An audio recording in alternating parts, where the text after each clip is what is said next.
آپ نے کبھی سوچا ہے کہ صبح فجر کی نماز کے بعد سونے کا عمل آخر اتنا مختلف کیوں ہوتا ہے؟ آخر کیوں نبی کریم صلی اللہ علیہ وسلم نے اس وقت کے بارے میں ایک ایسا راز فرمایا جو زندگی کی تقدیر تک بدل سکتا ہے؟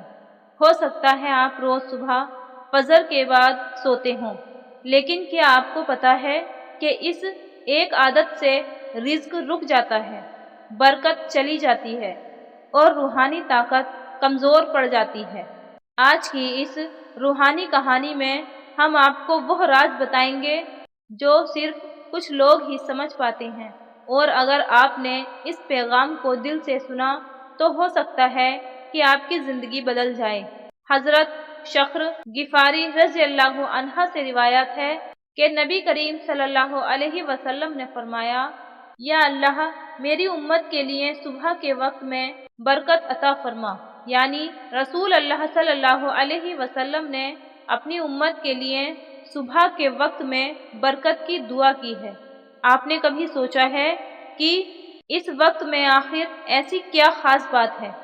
صبح فجر کے بعد کا وقت، جب سب کچھ نیا نیا ہوتا ہے، ہوا تازہ ہوتی ہے، دل ہلکا ہوتا ہے، روح تیار ہوتی ہے، یہ وقت اصل میں اللہ کے تقریب کا وقت ہے۔ اس وقت میں جو جاگتا ہے، جو ذکر میں مشغول رہتا ہے، جو قرآن کی تلاوت کرتا ہے، اس کے لیے رزق میں برکت لکھ دی جاتی ہے۔ لیکن جو فجر کے بعد دوبارہ سو جاتا ہے، وہ اس برکت سے محروم ہو جاتا ہے۔ اس وقت میں سونے سے کیا ہوتا ہے؟ نمبر 1، عقل سست ہو جاتی ہے۔ نمبر 2، دل سے روحانی نور کم ہو جاتا ہے۔ نمبر 3، رزق میں تنگی محسوس ہونے لگتی ہے۔ نمبر 4، اکثر لوگ ڈپریشن اور الجھن کا شکار ہونے لگتے ہیں۔ آج کے دور میں ہم میڈیکل ریسرچ سے بھی یہ دیکھتے ہیں کہ جو لوگ صبح فجر کے بعد جاگتے ہیں ان کا مائنڈ زیادہ فریش رہتا ہے۔ لیکن نبی کریم صلی اللہ علیہ وسلم تو 1400 سال پہلے ہی اس راز کو سمجھا گئے تھے۔ صبح کے وقت کا فائدہ۔ حضرت فاطمہ رضی اللہ عنہا کو نبی کریم نے فرمایا تھا، میری بیٹی صبح میں مت سویا کرو، کیونکہ اللہ صبح کے وقت رزق تقسیم کرتا ہے۔ یعنی اگر آپ فجر کے بعد سو جاتے ہیں تو آپ خود اپنے رزق کا دروازہ بند کر دیتے ہیں۔ حضرت عبداللہ ابن عباس رضی اللہ عنہ صبح کے وقت قرآن کی تلاوت کیا کرتے تھے۔ ان کا کہنا تھا، صبح کے وقت روح قرآن سے روشن ہوتی ہے اور دن بھر اس کی روشنی قدم قدم پر ساتھ رہتی ہے۔ سوچئے، جب یہ وقت آپ صرف نیند میں گزار دیتے ہیں تو آپ نے اپنی روح کو روشن کرنے کی سب سے بڑی دعوت چھوڑ دی۔ قدرت کا بند دروازہ کھولنا۔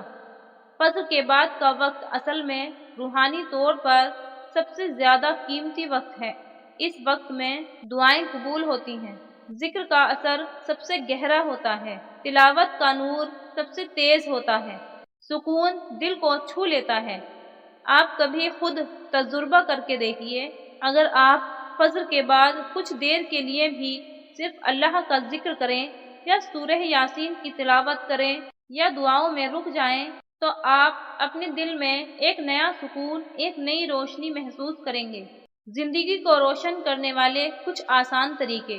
اگر آپ چاہتے ہیں کہ فجر کے بعد کا وقت آپ کے لیے روحانی طور پر سب سے بہترین وقت بن جائے، یہ چھوٹے لیکن عظیم عمل ضرور کریں۔